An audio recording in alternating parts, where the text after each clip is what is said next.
Dobro, danes je dan državnosti, mi demonstriramo, ampak ne zato, ker smo proti državi, ampak zato, ker smo v bistvu za državo, za socialno državo, za pravico do zdravstva, za pravico do zdravljenja. Vstajniško gibanje se pravzaprav na današnji dan se je združilo z zdravniki, z neodvisnimi zdravniki.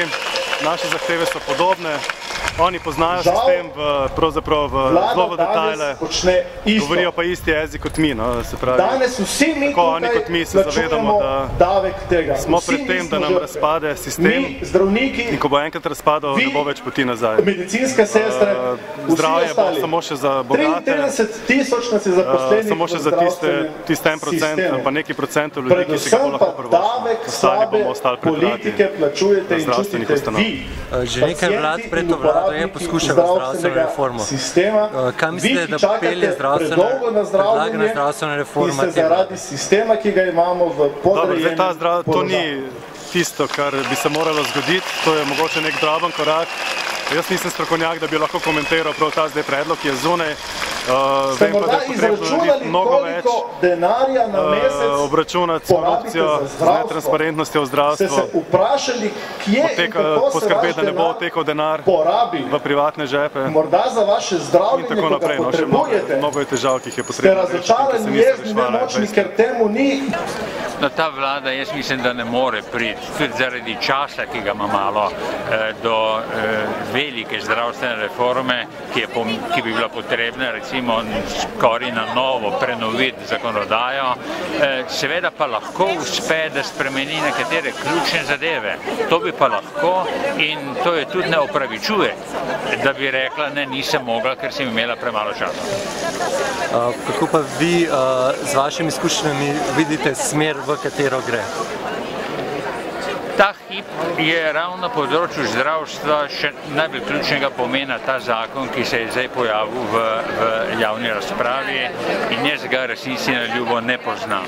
Ampak nekateri elementi, ki se kažejo, recimo zmanjševanje nekih socialnih pravic, recimo skrajševanje porodniškega dopusta in nekatere druge socialne pravice, ki izvirajo iz bolezni ali pa iz zdravstvenega stanja, kažejo, da država tudi tukaj hoče varčevati.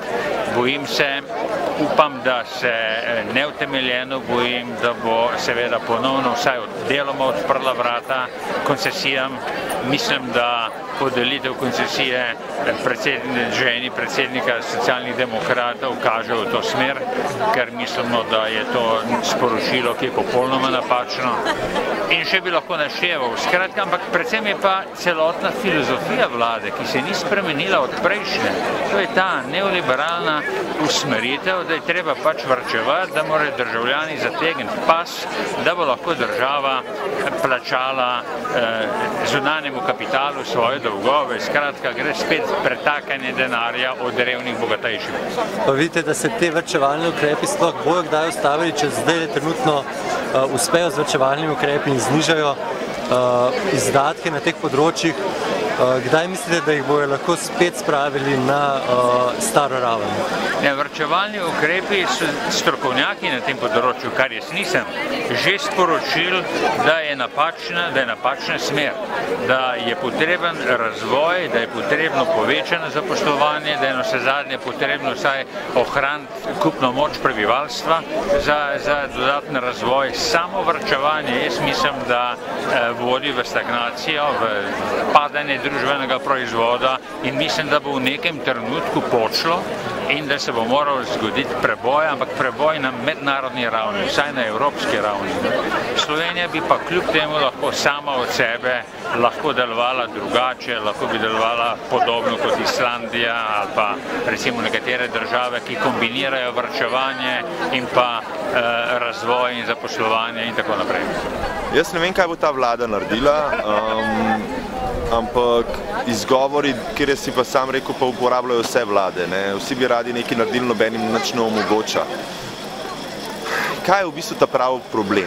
Kaj je vzrok vseh težav, katere imamo? A se bojo upali dotakniti dejanskih sprememb, dejanskih se spraviti v bitko s tistimi, ko imajo ful denarja, ker so ga nagrabili vseh teh letih s svojimi nečednimi posli, ker moč, katerega imajo tisti s kapitalom, nad mediji, nad tem, koliko ti lahko predstavili zgodbo ljudem, je ogromna v primerjavi z protestniškim gibanjem kot takim, kateri je spontano zbrano skupaj, brez nekih finančnih zaledij. Jaz iskreno upam, da bo ta vlada vsaj znala prisluhati temu, čeprav moram priznati, da dvomim, da ta vlada ima dovolj modrosti, da bi prepoznala prave rešitve. Do zdaj jih še ni.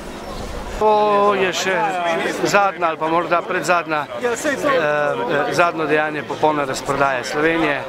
Ostali bomo to, kar je Cankar že davno rekel, hlapci, to bomo drugi in jaz ne vem, zakaj ljudje s takim veseljem ali pa molče sprejemajo to. To je bistven komentar. Jaz se vam pa zdi, da bi bila najboljša rešitev v bistvu za Slovenijo, recimo konkretno za naše zdravstvo mogoče v tem trenutku. Aha, konkretno za zdravstvo mislite? Danes smo v bistvu tukaj zaradi zdravstva. Ja, prvič očistiti korupcijo v zdravstvo, pa ne samo v zdravstvo, v celi družbi, to je prvo. Postaviti prave standarde, predvsem pa določiti cilj, zakaj imamo sploh zdravstvo. A imamo zdravstvo zato, da zdravi ljudi ali da se nekateri posamezniki napajajo svoj pohlep.